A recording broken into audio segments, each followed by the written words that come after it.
الحمد لله ما شاء الله لا يسوق الخير إلا الله. الحمد لله ما شاء الله لا يصرف السر إلا الله. الحمد لله ما شاء الله وما من نعمة فمن الله. الحمد لله ما شاء الله ولا حول ولا قوة إلا بالله.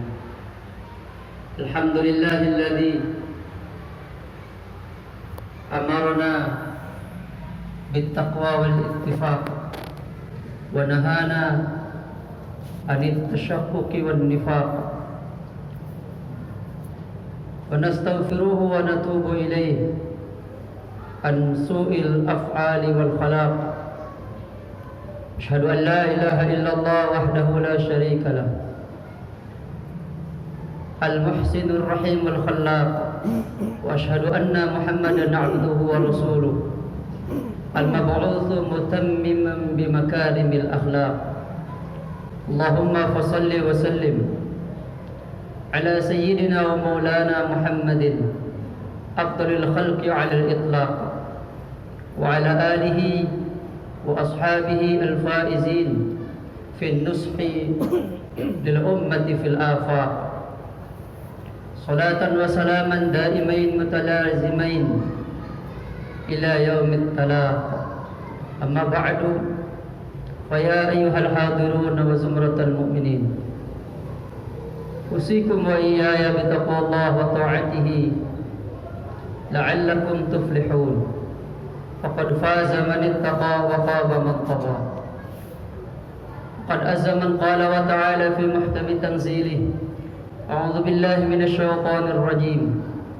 يا أيها الذين آمنوا اتقوا الله وقولوا قولا سديدا يصلح لكم أعمالكم ويغفر لكم ذنوبكم ومن يطع الله ورسوله فقد فاز فوزا عظيما.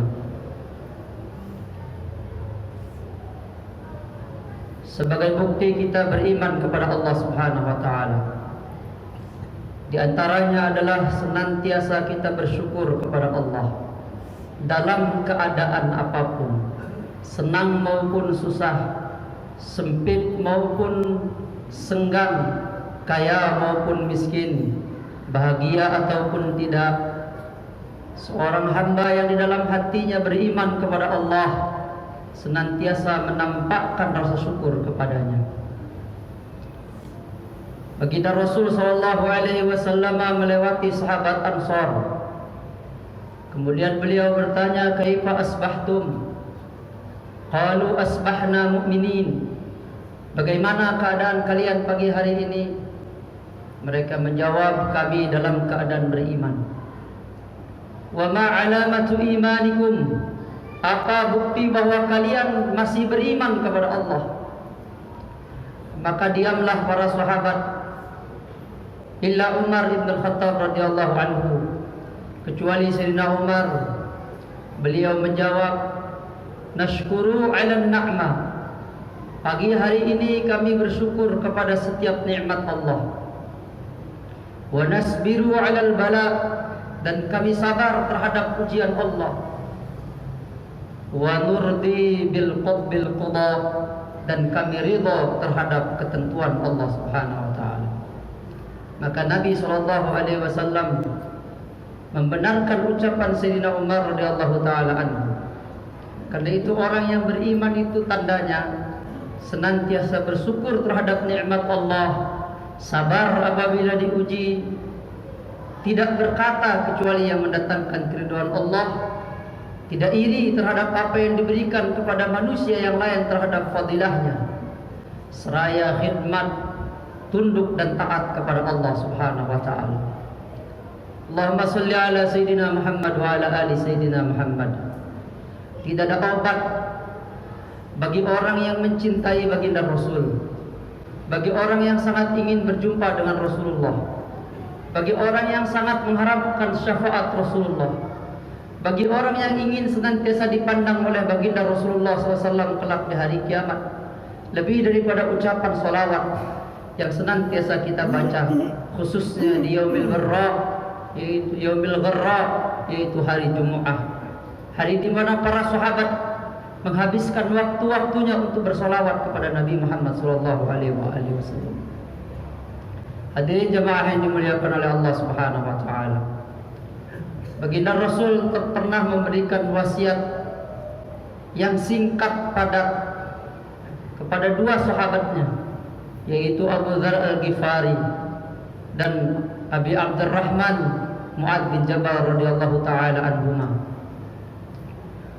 Baginda Rasul SAW bersabda kepada mereka, "Ittaqillah haitsu ma kunta." Dan wasiat ini kalau kita bisa pegang, niscaya kita adalah orang yang paling mulia di mata Allah Subhanahu wa taala, di dunia maupun di akhirat. Wasiat yang pertama, ittaqillah haitsu ma kunta. Bertakwalah kalian kepada Allah di mana saja engkau berada. Bertakwalah kepada Allah di mana saja engkau berada. Apa itu takwa? Para sahabat mendefinisikan takwa berbeda-beda. Sayyidina Umar radhiyallahu taala anhu ketika berdialog dengan Ubay bin Ka'ab tentang apa itu takwa, beliau menggambarkan bagaimana apabila engkau berjalan di tanah yang licin dan di dalam tanah itu banyak sekali duri-duri. Maka Sayyidina Ubay menjawab, maka aku akan melangkah dengan sangat perlahan-lahan. Itulah takwa. Jangankan dalam keburukan yang jelas, perkara yang subhat, perkara yang halal saja kadang mereka tinggalkan karena takut jatuh ke dalam perkara yang mendatangkan kemurkaan Allah Subhanahu wa taala. Itulah takwa. Ibnu Abbas di dalam tafsir beliau menjelaskan tentang makna takwa, yaitu al-khawfu bil jalil. Seseorang itu senantiasa merasa takut kepada Allah dalam setiap keadaannya. Kalau dia ibadah, dia takut jangan-jangan ibadahnya tidak ikhlas, jangan-jangan ibadahnya tidak sempurna, jangan-jangan dalam ibadahnya masih bercampur perkara-perkara yang menyebabkan Allah tidak menerimanya. Lebih-lebih lagi kalau mereka berbuat dosa. Para sahabat Nabi bedanya dengan kita. Ketika sahabat Nabi Anas bin Malik berkata kepada murid-muridnya, yaitu para tabi'in, bedanya kalian tabi'in dengan kami para sahabat. Kalau soal salatnya kalian sama dengan salatnya kami. Kitabnya kalian sama dengan kitabnya kami. Tapi kami dahulu memandang dosa kecil itu ibarat gunung yang sedang diangkat di atas kepala kami. Sedangkan kalian memandang dosa kecil itu seperti lalat yang menempel di hidung kalian, seolah-olah dosa itu tidak akan mendatangkan bahaya bagi kalian. Al-khawfu bil jalil. Takwa itu ciri-ciri yang pertama, ia akan merasa takut kepada Allah Subhanahu wa taala.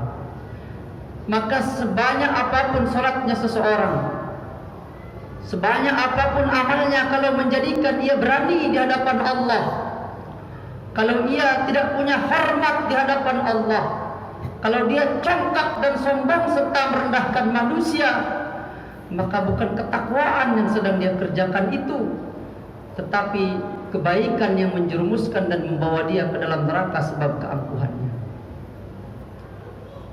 Wal amalu bit tanzil. Takwa itu adalah mengamalkan perintah Allah yang ada di dalam Al-Quran.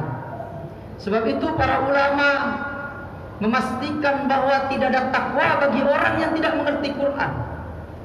Tidak ada takwa bagi orang yang tidak punya ilmu.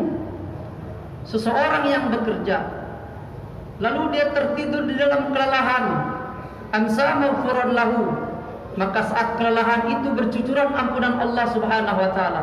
Itu manakala dia tahu ilmunya, manakala dia mengerti mana halal dan mana haram, manakala ia mengerjakan pekerjaan itu semata-mata ingin taat kepada Allah. Tapi kalau tidak dengan ilmu, maka itu tidak dinilai takwa di sisi Allah Subhanahu wa taala. Karena syarat takwa adalah ilmu. Al-amalu bit tanzil, dia mengamalkan apa yang diturunkan oleh Allah Subhanahu wa taala. Dalam pengertian dia harus mempelajari Al-Quran, dia mengerti Al-Quran, lalu dia mengamalkan Al-Quran. Kemudian wal qada bil qalil, wal ridha bil qalil. Orang yang punya jiwa takwa, dia punya sifat senang dalam diberi oleh Allah Subhanahu wa taala. Orang yang cinta, ia tidak memandang berapa banyak pemberian orang yang dicintai. Dia tidak melihat berapa banyak yang ia terima, tapi ia lihat datangnya dari siapa. Kalau datangnya dari yang ia cintai, maka ia akan cintai pula pemberian yang datang itu. Maka ia akan hargai, maka ia akan nikmati, maka dia akan muliakan. Kalau dia memandang dan mencintai Allah, maka dia akan melihat bahwa tidak ada nikmat yang sedikit yang datang dari Allah yang ia cintai. Selalu ridha dengan pemberian Allah, walaupun menurut pandangan manusia pemberiannya itu sedikit. Innal hayata la ya'tiyakum abadan ma tuhib. Kehidupan ini tidak akan pernah mampu memberikan semua apa yang kalian cintai. Semua apa yang kalian inginkan tidak mungkin dapat diberikan oleh kehidupan ini. Walakinnal qanaa'ah, tetapi qanaa'ah itu ya ja'aluka yuhibbu ma tamlik, akan menjadikan engkau mencintai apa yang kau miliki. Sifat qanaa'ah, ridha terhadap pemberian Allah, akan menimbulkan rasa cinta terhadap pemberian itu, dan akan menimbulkan rasa bahagia dan kesyukuran kepada Allah Subhanahu wa taala. Kemudian wal amala liyaumir rahim. Yang namanya takwa itu adalah senantiasa berbekal untuk hari kita di akhirat nanti. Untuk apa kita sholat ini? Untuk apa kita zikir ini? Untuk apa kita sedekah ini? Untuk apa kita bekerja ini? Untuk apa kita hidup di dunia ini? Orang yang cerdas, semuanya mereka gunakan untuk persiapan hidup berjumpa dengan Allah Subhanahu wa taala yang ia rindukan perjumpaan dengannya. Dia akan gunakan untuk berbekal, karena dunia adalah mainan. Dunia ini hanya sandiwara. Orang yang mencintai kita hari ini besok bisa menjadi orang yang paling membenci kita. Orang yang paling hina-hina hari ini bisa jadi besok orang yang menjadi paling mulia. Orang yang paling kaya sekalipun pernah merasakan susah dalam bidang keuangan. Orang yang sangat miskin sekalipun pernah merasa kelebihan uang. Inilah dunia. Ada masa di mana orang diberi kekayaan oleh Allah. Ada masa di mana orang diberi kesempitan oleh Allah. Ada masa di mana orang diberi kesehatan oleh Allah. Ada masa di mana orang diberi kesakitan oleh Allah. Ada masa di mana ia diberikan tertawa oleh Allah. Ada masa di mana ia diberikan sedih oleh Allah. Diberi semua oleh Allah, yang taat maupun yang maksiat, yang kafir maupun yang mukmin, yang durhaka maupun yang taat kepada Allah Subhanahu wa taala.